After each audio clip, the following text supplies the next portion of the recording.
तो रोक लोगे, मैं संविधान को मानता हूं, लेकिन इनको कैसे रोकोगे जब ये अपने पैरों पे खड़े हो जाएंगे? इनको कैसे रोकोगे? तो बताओ, पार्लियामेंट में आपकी आवाज गूंजती है नहीं गूंजती है? क्या 543 में नीले पट्टे वाला दिखाई देता है नहीं दिखाई देता है? ये कार्यक्रम कहाँ होना था? रामलीला मैदान में। और रामलीला मैदान सिर्फ मैदान नहीं है, वो मिट्टी है जिस मिट्टी में बाबा साहब अम्बेडकर के आंसू टपके थे, हमारे रहबर के आंसू टपके थे। वो हमसे जगह छीन सकते हैं। वो बहुत लंबे समय से ये करते आए हैं।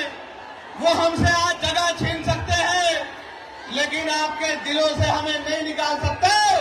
इस बात का प्रमाण आज आप लोगों ने दिया है। आपको 2 अप्रैल 2018 याद है नहीं याद है?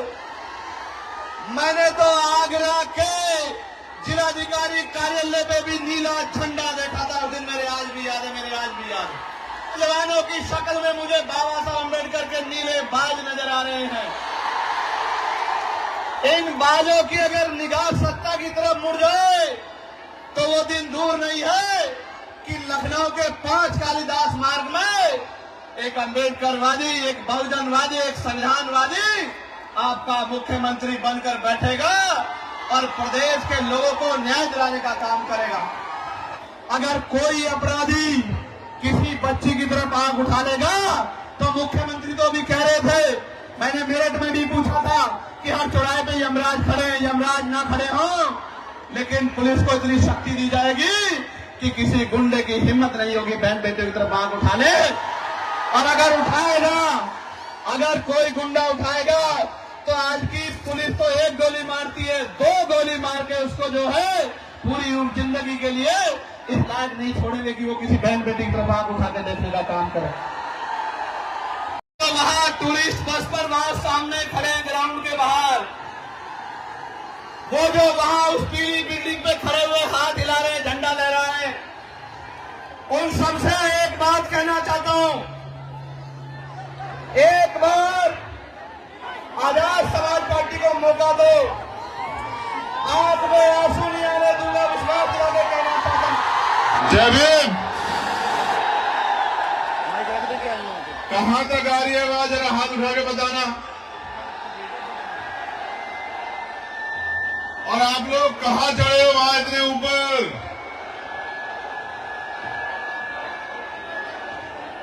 अपना ख्याल रखना, कहां चढ़ गए इतने ऊपर? प्यारे साथियों, आज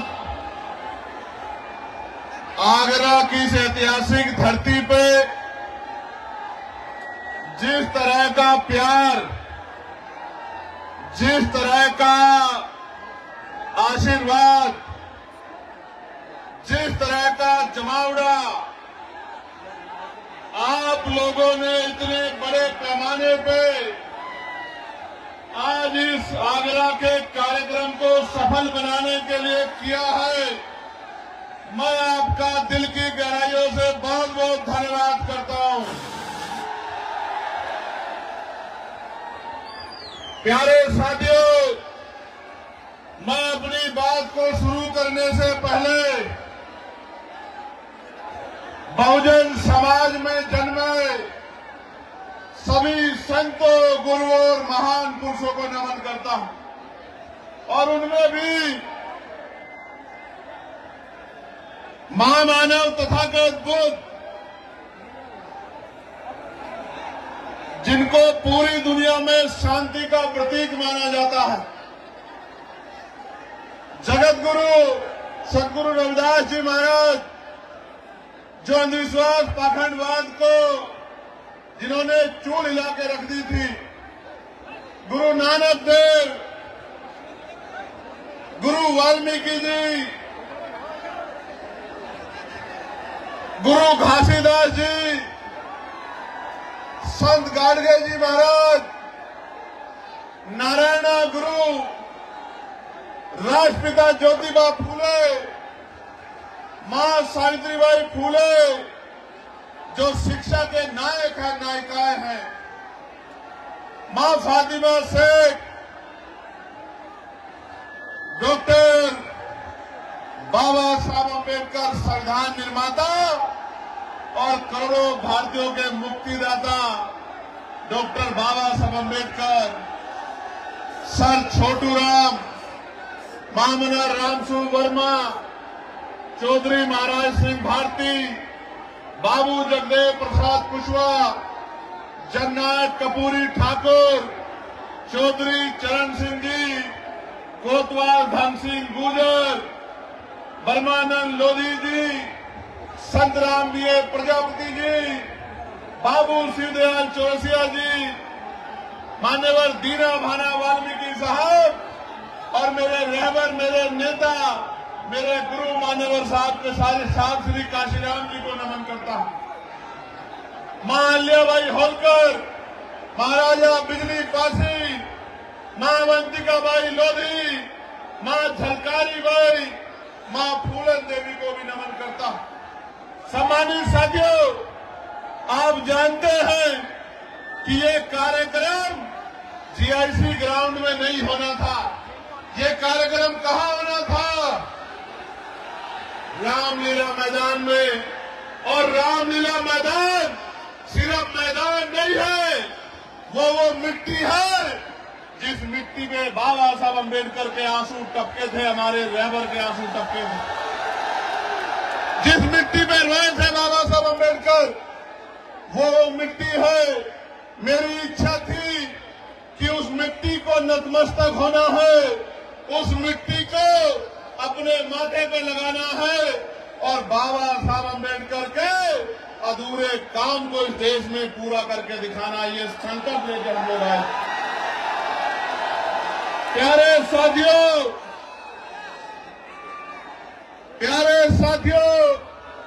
हमसे जगह छीनी जा सकती है, लेकिन दिलों से हमको नहीं निकाला जा सकता।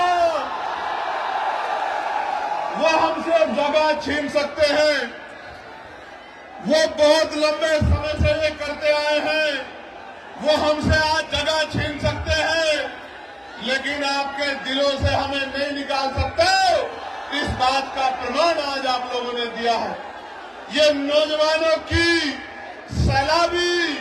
सैलाबी ये जो संख्या है, और इधर मेरी मां बहनों का जो धूम में बैठ के आशीर्वाद देने के लिए आई है, मैं आपका कैसे धन्यवाद करूं। आपने भीम आर्मी आजाद समाज पार्टी को जिस तरह का प्यार आशीर्वाद देने का काम किया है, मैं आगरा अलीगढ़ मंडल के अपने तमाम नेताओं का बहुत बहुत धन्यवाद करता हूं। भीम आर्मी के हमारे साथी, आजाद समाज पार्टी के हमारे साथी, हमारे भाईचारा संगठनों के हमारे नेतागण, हमारे अधिवक्ता मोर्चा के साथी, मिशन 78 के साथी, युवा मोर्चा के साथियों का मैं बहुत बहुत धन्यवाद देता हूं। और ये पहला ऐसा आंदोलन है जिसके मंच पे एससी, एसटी, ओबीसी और मुस्लिम, जैन, सिख तमाम जातियों के नेता आपको देखने को मिलेंगे। बाकी जगह पे तो अगर वो एमपी एमएलए भी बना देते हैं, उसको इतनी हिम्मत नहीं देते कि वो अपने समाज के लिए एक शब्द मुंह से निकाल सके। आपको 2 अप्रैल 2018 याद है, नहीं याद है? मैंने तो आगरा के जिलाधिकारी कार्यालय पे भी नीला झंडा देखा था उस दिन, मेरे आज भी याद है, मेरे आज भी याद है। प्यारे साथियों, जिन साथियों ने 2 अप्रैल में बलिदान दिया था, या जो साथी 2 अप्रैल में जेल गए थे, मैं चंद्रशेखर आजाद अपनी पार्टी की तरफ से आपको वादा करता हूं, 27 में राजकाज बदलेगा।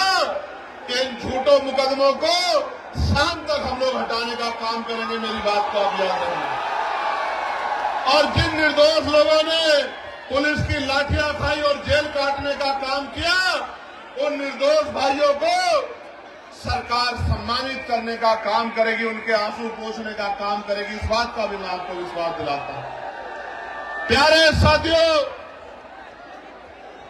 आज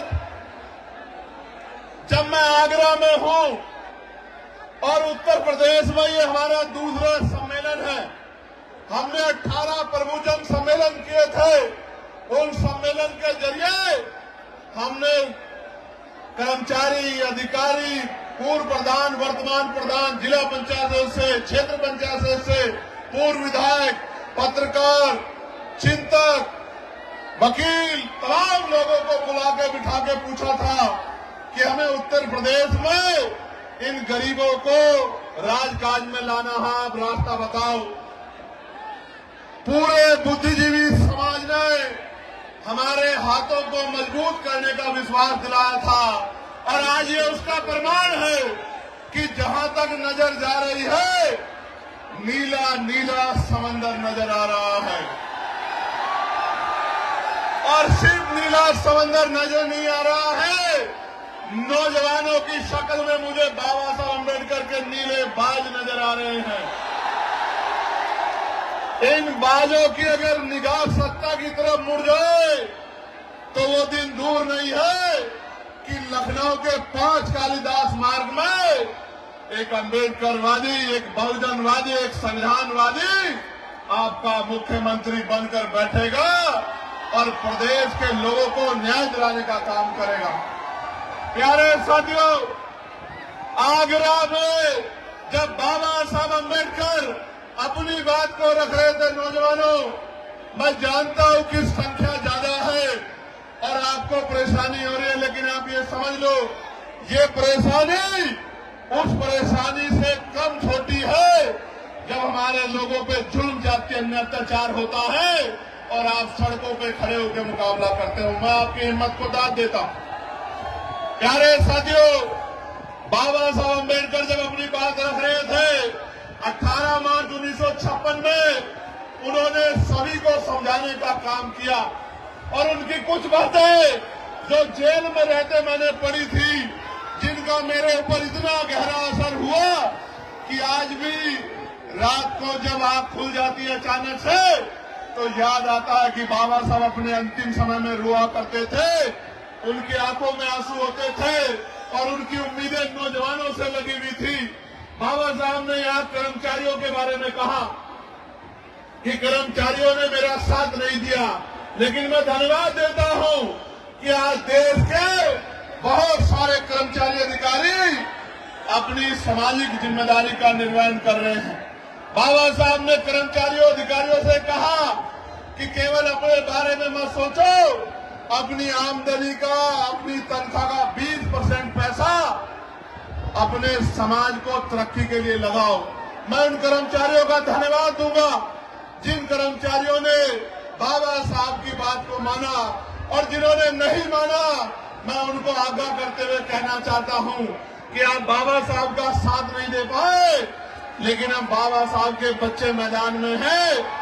अपने समाज को, इस कमजोर हक वंचित समाज को मुख्य धारा में लाने के लिए आजाद समाज पार्टी का तन मन धन से साथ दो और फिर देखो उत्तर प्रदेश कैसे आगे बढ़ता है।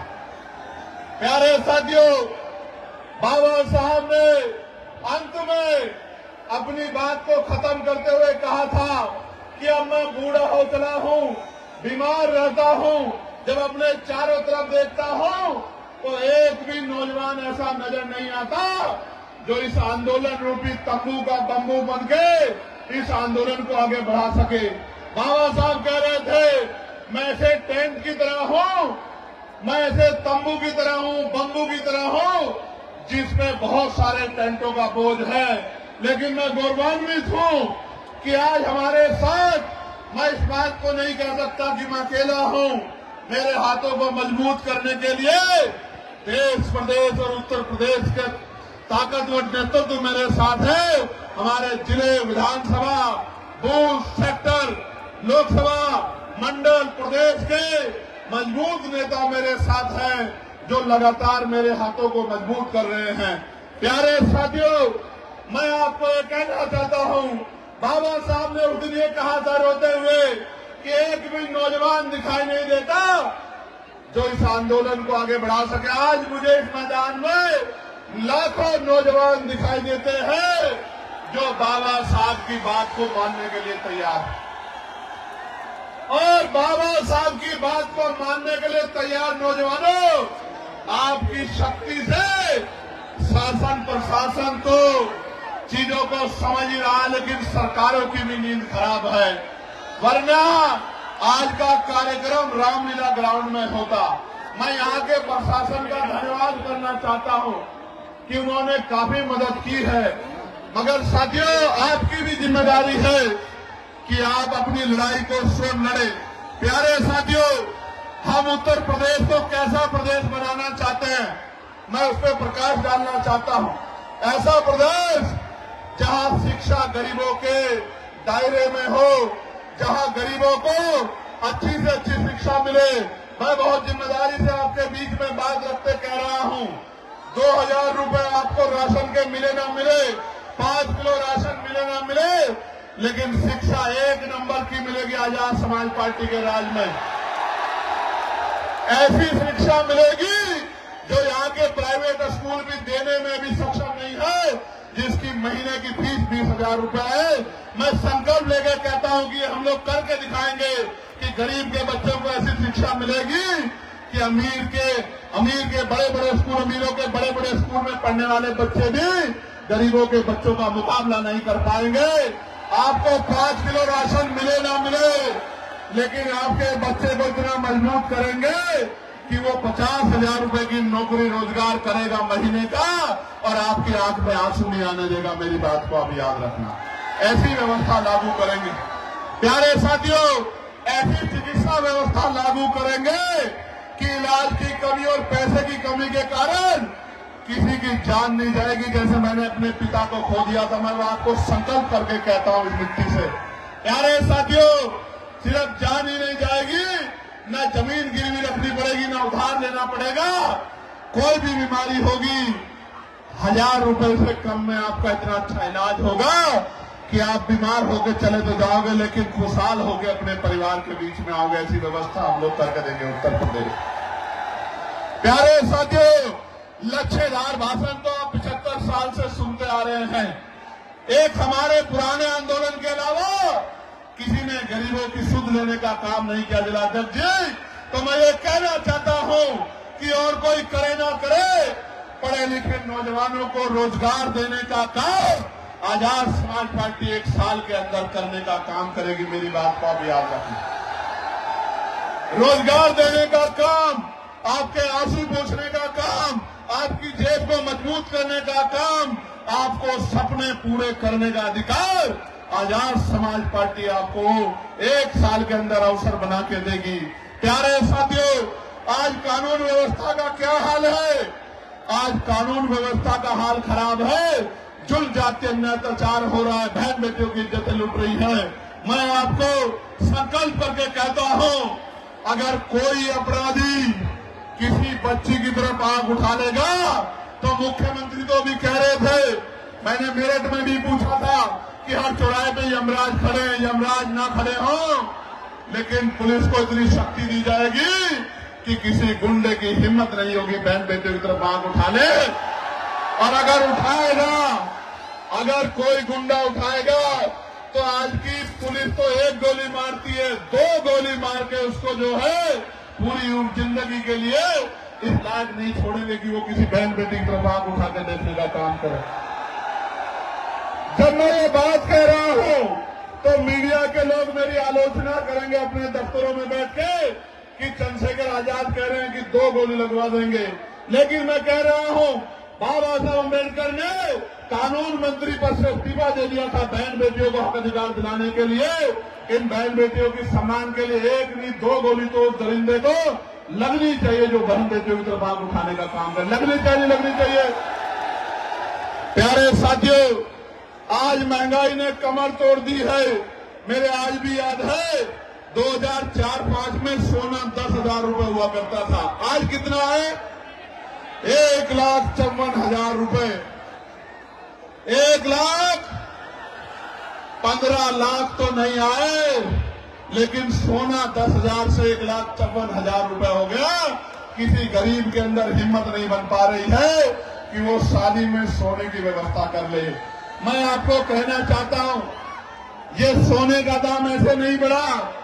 हमारे प्रधानमंत्री जब मुख्यमंत्री हुआ करते थे गुजरात के, तो तो कहा करते थे कि रुपए की कीमत ऐसे नहीं गिरती है, रुपया गिरता है तो प्रधानमंत्री की साख गिरती है। लेकिन आज रुपया कहाँ चला गया, प्रधानमंत्री जी को नजर नहीं आता। मैं आपको कहना चाहता हूं, अमीरों की तिजोरियों में जो पैसा भ्रष्टाचार का उठा के रख लिया है, इस भ्रष्टाचार पे ऐसी चोट करेंगे कि इन अमीरों को भ्रष्टाचार का पैसा निकालना पड़ेगा और ये पैसा गरीबों के घरों तक पहुंचेगा। गरीबों के रोटी का व्यवस्था, कपड़े की व्यवस्था, पानी की व्यवस्था, शिक्षा की व्यवस्था और चिकित्सा व्यवस्था, इस भ्रष्टाचार के पैसे को अमीरों की तिजोरी से निकाल के गरीबों तक पहुंचाने का काम हम लोग करेंगे। प्यारे साथियों, बाबा साहब ने 1956 में जमीनों की बात की थी। मैं आपके सामने कहना चाहता हूं, पुरानी सरकारों ने जितनी जमीन दी थी गरीबों को, अति पिछड़ों को, दलितों को, चुन चुन के उन जमीनों को छीनने का काम सरकार कर रही है। असामी पट्टे हो या सीलिंग वाले पट्टे या कोई और पट्टे, सारे पट्टों को लगातार पिछड़े मुसलमानों को जो जगह थी छीनने का काम कर रही है। जब सरकार बड़े बड़े हाईवे बना के जमीन एक्वायर कर सकती है तो भूमिहीन मजदूरों को, किसानों को क्यों नहीं जमीन दे सकती? सरकार के पास का कोई जवाब नहीं है। और जिन्होंने 70 साल में घर बना के जो लोग रह रहे हैं, जैसे मथुरा में एक बस्ती को उजाड़ने का काम सरकार करने की बात कर रही है, जहां गरीब, दलित, वाल्मीकि समाज के लोग रह रहे हैं। मैं सरकार को चेताना चाहता हूं, अगर आप गरीबों के घर छीनने का काम करोगे मथुरा में या पूरे प्रदेश में, या उनकी जमीन छीनने का काम करोगे, हम आपकी कुर्सी छीन लेंगे। मेरी बात को याद रखना, ये गरीब आपको सबक सिखाएंगे। प्यारे साथियों, मैंने पार्लियामेंट में एक बिल लेके आया था, मैं निजी क्षेत्रों में आरक्षण का। आपने पढ़ा होगा, सुना होगा कि दलितों को, पिछड़ों को निजी क्षेत्रों में आरक्षण मिलना चाहिए, क्योंकि सरकारी नौकरियां 2% है, प्राइवेट सेक्टर में आरक्षण मिलना चाहिए। बड़ी बहस हुई, कोई कहता है चंद्रशेखर आजाद तो निजी क्षेत्रों में आरक्षण की बात कर रहे। बात नहीं कर रहा हूं, राजकाज बनने दो। पिछड़े, अति पिछड़ों, दलितों को 98% प्राइवेट सेक्टर में आरक्षण देने का काम हम लोग करेंगे, रोजगार देने का काम हम लोग करेंगे। मेरी बात को आप याद रखना। ये प्राइवेट सेक्टर किसी पूंजीपति का नहीं है, ये सरकारी पैसे से बनता है, सरकारी जमीन से बनता है, गरीबों के हक से बनता है। इस 98% प्राइवेट सेक्टर में आज आगरा की धरती से संकल्प हम लोग लेते हैं, इस 98% प्राइवेट सेक्टर में, इन उद्योगों में कमजोर वर्गों के लोगों को हम लोग आरक्षण देने का काम करेंगे। इस बात का मैं आपको विश्वास दिलाता हूं। आपको याद होगा, एक पार्टी है जो अपने आप को नारा लगाती है कि हम दलितों, पिछड़ों, मुसलमानों की पार्टी, हम इनका ध्यान रखते हैं। प्रमोशन में रिजर्वेशन का बिल फाड़ने वाली पार्टी कभी दलित, पिछड़े, मुसलमानों की हितैषी नहीं हो सकती। मेरी बात को आप याद रखना। मैं आपको आगरा की धरती से चेताने का काम कर रहा हूं। ये आपकी वोटों को लेने के लिए तमाम तरह के कपड़े, तमाम तरह की भाषा बदल के आएंगे। ये आपके हितैषी होते तो आपके कर्मचारियों को डिमोशन का सामना नहीं करना पड़ता, आपके कर्मचारियों को खून के आंसू नहीं रोने पड़ते। इस बात का आपको एहसास होना चाहिए। और अगर हम लोग को मौका मिल जाएगा तो पिछड़े, अति पिछड़ों को भी दलितों के साथ प्रमोशन में आरक्षण दिलाने का काम हम लोग उत्तर प्रदेश में करेंगे। मेरी बात को आप याद रखना। प्यारे साथियों, मैं तो यही तक नहीं, मैं सामाजिक न्याय को मानने वाला व्यक्ति हूं। आगरा की धरती पर खड़े हुए कह रहा हूं, इसीलिए तमाम लोग मेरे पीछे षड्यंत्र कर रहे हैं कि दलितों की तरह पिछड़े वर्ग के लोगों को भी पॉलिटिकल रिजर्वेशन हम लोग दिलाने का काम करेंगे विधानसभा, लोकसभा में। मेरी बात को आप याद रखना। जो कोई नहीं कर पाया वो बाबा साहब अम्बेडकर के बच्चे करके दिखाएंगे। मुस्लिम भाइयों, आप भी तैयार हो जाओ, हिम्मत करके दिखाओ।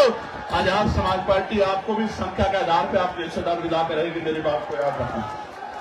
और अति पिछड़े वर्ग के लोगों को कहना चाहता हूं, उनके मन में भय रहता है। आरक्षण 27% दिया गया है, जबकि आबादी 52% थी। मैं आपको विश्वास दिलाता हूं, पिछड़े वर्ग के लोगों को, आज प्रजापति, कश्यप मौर्य, साक्यम, बिल, कुशवाहा, राजभर, तमाम लोगों को 15% उत्तर प्रदेश में अलग से आरक्षण की व्यवस्था करा के देने। मेरी बात को आप याद रखना, जिससे कि कोई विवाद ना रहे। और आपकी भी संख्या कम न रहे, आपको भी आगे बढ़ के आने का मौका मिले। पाल प्रजापति, सैन विश्वकर्मा मौर्य का बच्चा भी, निषाद का बच्चा भी, दुनिया चौहान का बच्चा भी मुख्य धारा में, इस बात का भी मैं आपको विश्वास दिलाता हूं। प्यारे साथियों,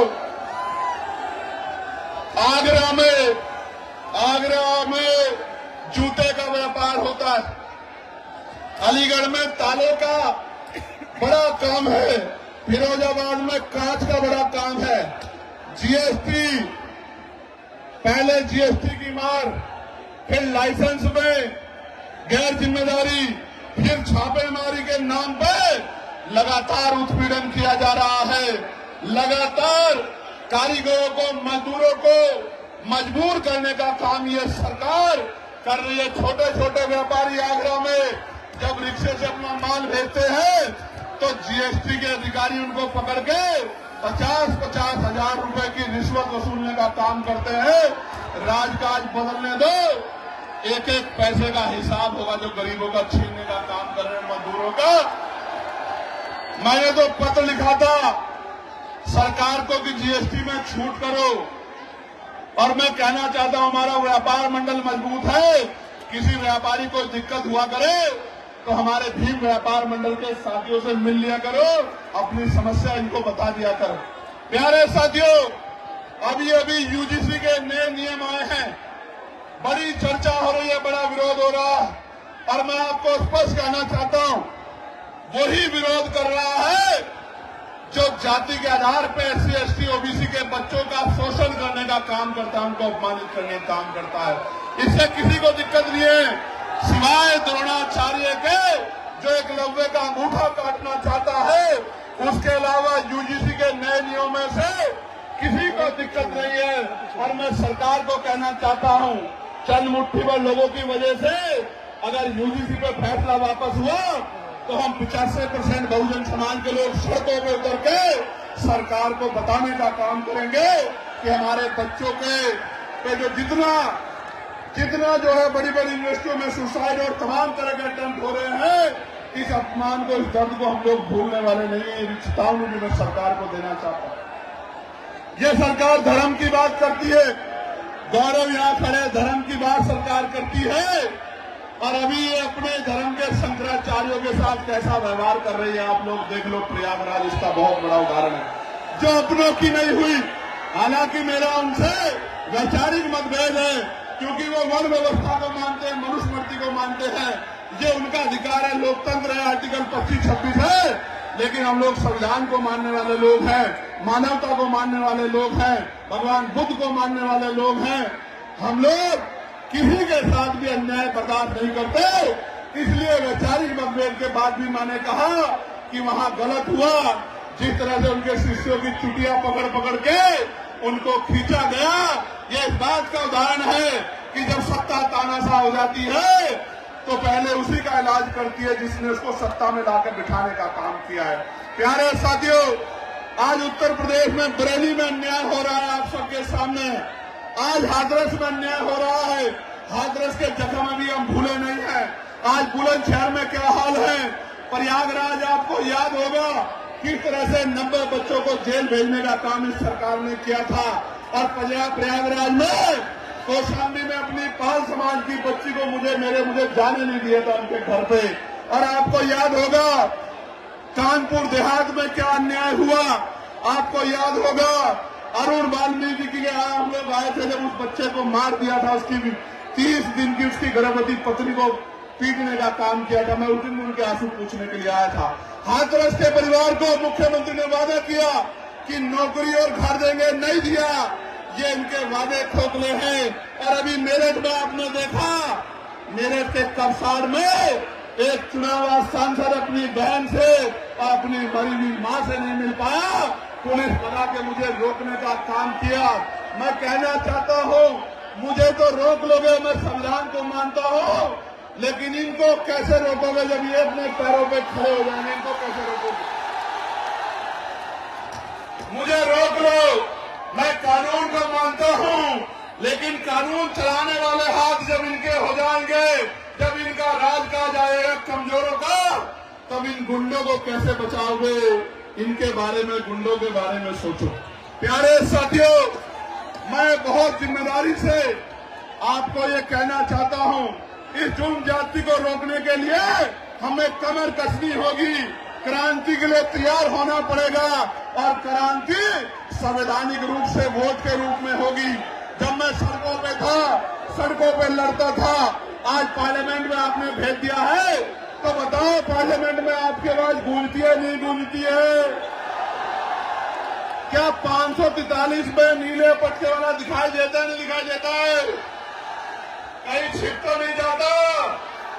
सुनते हो नहीं सुनते हो?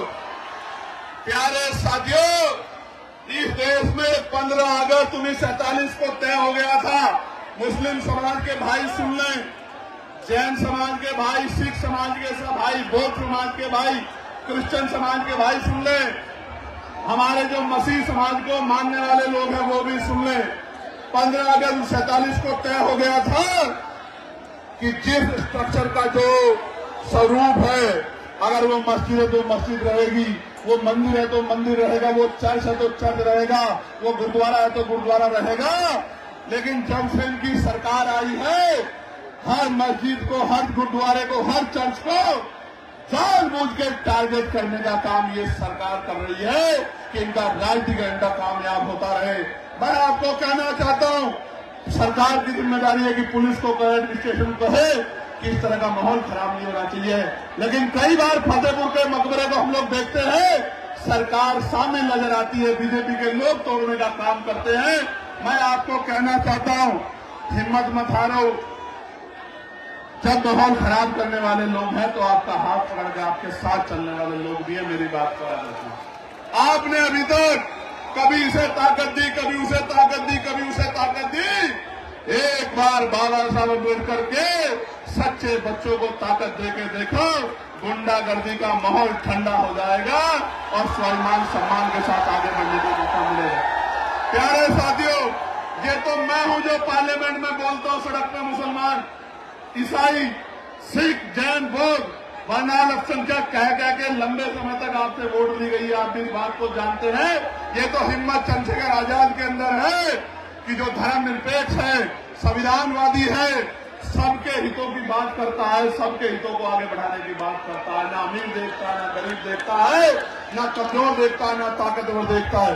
प्यारे साथियों, आप हमारा न्यायप्रिय चरित्र देखना चाहते हो तो सुनो। संभल में जिस जज साहब ने पुलिस पे मुकदमे करने का ऑर्डर दिया, उस जज साहब, माननीय जज साहब को, जिन्होंने निष्पक्ष ऑर्डर किया, निडर होकर ऑर्डर किया, सरकार के सामने न्यायपालिका का सच्चा चरित्र रखा, रातों रात उन जज साहब का ट्रांसफर कर दिया गया। वो सुधीर साहब इसी दलित समाज के बच्चे हैं। इस बात का आप लोगों को गर्व, हमें गर्व है इस बात का कि हमारा चरित्र न्यायप्रिय है। अगर पूरी सरकार भी विरोध में खड़ी है तो हमारी कलम किसी का नुकसान नहीं कर सकती, न्याय देने का काम करेगी। मैं तो यामीन साहब के उन बेबस पिता की तरफ देखता हूं, जिन पिता को उम्मीद थी कि न्याय मिलेगा, आज उनसे न्याय छीना जा रहा है। प्यारे साथियों, याद रखो, जुल्म जाति जब बढ़ जाएगी तो जनता उसको उखाड़ फेंकेगी। वही समय आ गया है, यहां से वहां तक ये नीला समंदर इस बात का ऐलान कर रहा है, आगरा में खड़े होकर, ये राजधानी है, आगरा कमजोरों की राजधानी है या नहीं है? राजधानी बताओ, जोर से बताओ, है या नहीं है? ये राजधानी में खड़े होकर मैं आपको कह रहा हूं, पिछड़ो पिछड़ो, दलितों को, मुसलमान भाइयों को, सिख भाइयों को, जैन भाइयों को, बुद्धिस्ट भाइयों को, न्याय प्रिय सामान्य जाति के लोगों को भी कह रहा हूं, ये सरकार धर्म के नाम पे आपको कमजोर कर सकती है, कभी आपको आगे नहीं बढ़ा सकती। ये काम करने का काम भी वही करेगा जिसने बाबा साहब अम्बेडकर के विचारों को अपने अंदर आत्मसात किया हो। बाबा साहब ने कहा था कि जाकर पढ़ना संविधान को, मैंने जाति के लिए काम नहीं किया, हर व्यक्ति की आजादी सुनिश्चित की है, उसके अधिकार सुनिश्चित किए हैं। इसलिए जब तक इस सोच का व्यक्ति कुर्सी पर नहीं आएगा, भला नहीं हो सकता। मेरी बात को अब याद रखना। प्यारे साथियों, आज सरकार जुडिशरी को अपने कब्जे में लेना चाहती है, उस पर दबाव बनाना चाहती है, अपने हिसाब से चलाना चाहती है। मैं न्यायपालिका में बैठे जजों से कहना चाहता हूं, माननीय न्यायाधीशों से कहना चाहता हूं, घबराने की जरूरत नहीं है। आपकी रक्षा सुरक्षा के लिए आजाद समाज पार्टी भीम आर्मी खड़ी है। आप निष्पक्ष होकर काम करो। आपके ऊपर उंगली उठेगी तो हम लोग गोली खाने के लिए सबसे आगे खड़े रहेंगे। मेरी बात को अभी याद रखिए। प्यारे साथियों, अभी एक आदेश आया और वो आदेश है, नीरज साहब, फोन पे आप SC ST को गाली दे दो तो इसको अपराध नहीं माना जाएगा।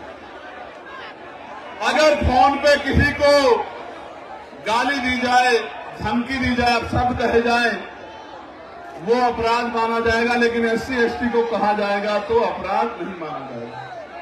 आप देखो मौर्य साहब कैसे मजाक उठा रहे हैं कमजोरों का। ये लोग देखो, पहले थाने में FIR नहीं होती। मैं एक परिवार से मिला, मेरी बात पे गौर करो नौजवानों। उस परिवार ने मुझसे कहा कि भैया, अमीर आदमी सीधे चला जाता है थानाध्यक्ष के ऑफिस में, CO के ऑफिस में, ASP के ऑफिस में, DCP के ऑफिस में, कमिश्नर के ऑफिस में, SSP के ऑफिस में, DM के ऑफिस में, DM के ऑफिस में, SDM के ऑफिस में, तहसीलदार कानूनगो सेक्रेटरी के ऑफिस में। गरीब आदमी बाहर इंतजार करता रहता है कि कब अधिकारी बुलाएंगे, कब उसको न्याय मिलेगा। ये है उत्तर प्रदेश आज का। मैं आपको विश्वास दिलाता हूं, राजकाज बनने दो, अधिकारी आपकी बस्तियों में आगे कैंप लगा के आपकी समस्या को सुना करेंगे और उसका हल किया करेंगे। मेरी बात को याद रखिए। याद है नहीं याद है, मेरी लोकसभा में मैं अधिकारियों को उस गारे में ले गया था, नहीं ले गया था, कीचड़ में। इसीलिए लेके गया था कि जाके गरीबों के हाल देखो और आपको पता लगे कि आपके लिए मखमली सड़कें और गरीब कीचड़ में रहते हैं, 2-2 फुट कीचड़ में। आज भी आप कमजोर वर्गों की बस्ती में जाओ, मोटरसाइकिल के अलावा 4 फुट की गाड़ी नहीं घुस सकती। ऐसे हाल गरीबों की बस्तियों के बने हैं। कीचड़, गंदगी, सफाई की व्यवस्था नहीं है। मैं आप सबको कहना चाहता हूं, हिमांशु साहब कह रहे थे, अमित गुजर जी, कसाना जी बैठे हैं, वो भी इस बात पे मुझसे कह रहे थे, छतपाल चौधरी जी भी कह रहे थे, चक साहब भी कह रहे थे, चित्तौड़ साहब ने भी कहा कि यहाँ ठेकेदारी आउटसोर्सिंग के जरिए सफाई कर्मचारियों को देश भर में भी और आगरा में उनके हितों को लूटने का काम किया जा रहा है। मैं आपको विश्वास दिला जाता हूं, तमाम आउटसोर्सिंग खत्म कर देंगे उसी दिन। संविदा या पक्की नौकरी, और वो भी 50,000 रुपए से कम नहीं देंगे। मेरी बात को आप याद रखना, जब आजाद समाज पार्टी के हाथ में। और ये निजी क्षेत्र का ट्रेंटो का हाल देख लो, एक गरीब को कनेक्शन नहीं देती है कंपनी। इन सारी कंपनियों वालों को जो सही काम नहीं करेंगे, इनको सबक सिखाने का काम हम लोग करेंगे। प्यारे साथियों, एक बहुत बड़ी समस्या ये है कि आज ईसाई समाज, मसीही समाज परेशान है। चर्च में अपनी उपासना पूजा नहीं कर पा रहा है, अपनी प्रार्थना नहीं कर पा रहा है। कोई भी आता है, उनके साथ मारपीट करने लगता है, उनको भगाने लगता है, उल्टा पुलिस भी उनको मुकदमे कर देती है। मैं मसीही समाज को कहना चाहता हूं, मैं चंद्रशेखर कह रहा हूं, अगर कहीं आपके चर्चों पे हमला होगा या आपको अपमानित करने का काम किया जाएगा तो आजाद समाज पार्टी भीम आर्मी सीना तान के आपकी लड़ाई लड़ने का काम करेगी। आप अकेला मत समझना खुद को, बिल्कुल अकेला मत समझना। ऐसे ही मैं सिख भाइयों को, मुसलमान भाइयों को भी कहना चाहता हूं कि आप भी मन पक्का कर लो, आप भी आजाद समाज पार्टी के साथ खड़े हो जाओ। आने वाले 10-15 दिन में वैसे भी माहौल उत्तर प्रदेश का बदलने वाला है। मेरी बात को आप याद रखना, आने वाले 15 दिन में देख लेना, उत्तर प्रदेश का माहौल बदलने वाला है। आप भी कमर कस लो, कमजोरों की एकता इत्तेहाद ही इस सरकार को उखाड़ के फेंक सकती है। वरना 95% वोट दिया था आपने पिछली बार उत्तर प्रदेश में। 2022 में क्या मिला? 125 सीटें, 125 सीटें। आप एकजुट हो जाओ, 300 सीटें जीतेंगे, 300 सीटें। मेरी बात को आप याद रखना, क्या 125 सीटों की बात करते हैं।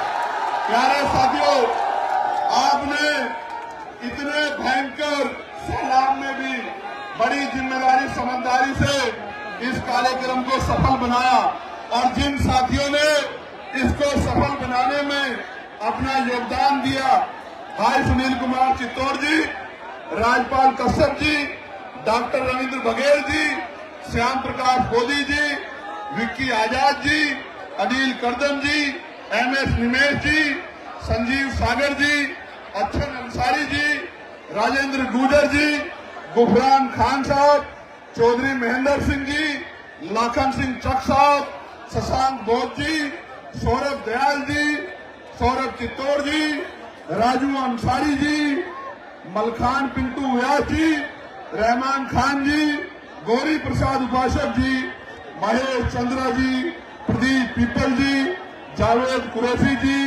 अमजद कुरैशी जी, रामवीर करदम जी, बहन प्रतिभा जी, रविंद्र पारस जी, संगरतन सेठी जी, चंद्र प्रकाश गौतम जी, के गौतम जी, दक्ष यादव जी, ब्रजेश एडवोकेट जी, सिकंदर बोध जी, भाई रिंकू जी और तमाम हमारे साथी, रिंकू सेठ से लेकर तमाम हमारे साथियों, जिन साथियों ने अपना योगदान देने का काम किया, जिन्होंने इस कार्यक्रम को सफल बनाने के लिए अपना एक एक पैसा जुटाने का काम किया। आपका एक एक पैसा ये मेरे ऊपर आजाद समाज पार्टी पे कर्ज है, राजगाज बनने दो, रोजगार के साथ जोड़ के एक एक कर्ज को उतारने का काम करेंगे। भाई सानू जी का भी, पुलिस के भाइयों का भी, बहुजन मीडिया का भी, मेन स्ट्रीम मीडिया के साथियों का भी, जो आज यहाँ पहुंचे हैं, और ये जो हमारे नौजवान पत्रकार जो कई दिनों से लगातार ग्राउंड बदलने के बाद जिन्होंने सूचना का आदान प्रदान किया, मैं दिल से धन्यवाद करता हूँ आप सब लोगों का, आपके चैनल्स का, आपकी हिम्मत का, आपके निस्वार्थ भाव का मैं आपका बहुत धन्यवाद करता हूँ। और अवसर मिलने पे आपको आगे बढ़ाने में भी कोई कमी हम लोग नहीं छोड़ेंगे, इस बात का भी मैं आपको विश्वास दिलाता हूँ।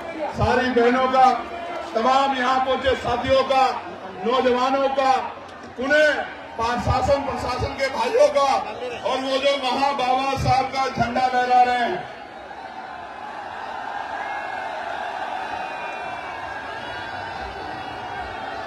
ये जो इधर पेड़ों पे चढ़े हुए हैं, उधर वहां पेड़ों पे, वो जो वहां टूरिस्ट बस पर वहां सामने खड़े हैं ग्राउंड के बाहर, वो जो वहां उस पीली बिल्डिंग पे खड़े हुए हाथ हिला रहे हैं, झंडा लहरा रहे हैं, उन सबसे एक बात कहना चाहता हूं, एक बार आजाद समाज पार्टी को मौका दो, आंख में आंसू नहीं आने दूंगा, विश्वास दिला के कहना चाहता हूं। मेरे साथ हाथ ऐसे करके संकल्प करो, यहां से लेके वहां तक सब लोग। आज हम आगरा की इस ऐतिहासिक धरती पर, इस ऐतिहासिक धरती पर 18 मार्च 1956 को बाबा साहब ने अपनी बात को रखते हुए समाज में पीड़ा को देखकर भावुकता के कारण ये कहा था कि मुझे एक भी नौजवान नजर नहीं आता, तो इस आंदोलन का तंबू बन के इस आंदोलन को आगे बढ़ा सके। हम आज 25 फरवरी 2026 को संकल्प लेते हैं कि बाबा साहब अम्बेडकर के आंसुओं का संकल्प है हमें,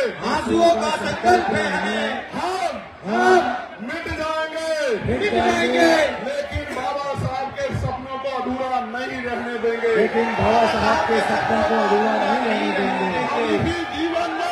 इसी जीवन में जीते जी बाबा साहब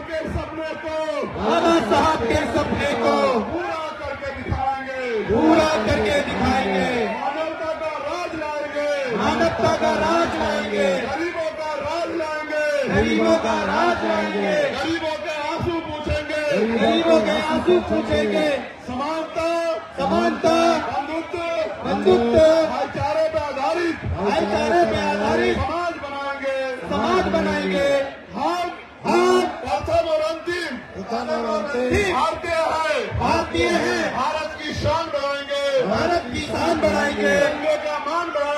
तिरंगे का मान बढ़ाएंगे और अपने देश को मजबूत बनाएंगे। जय भीम,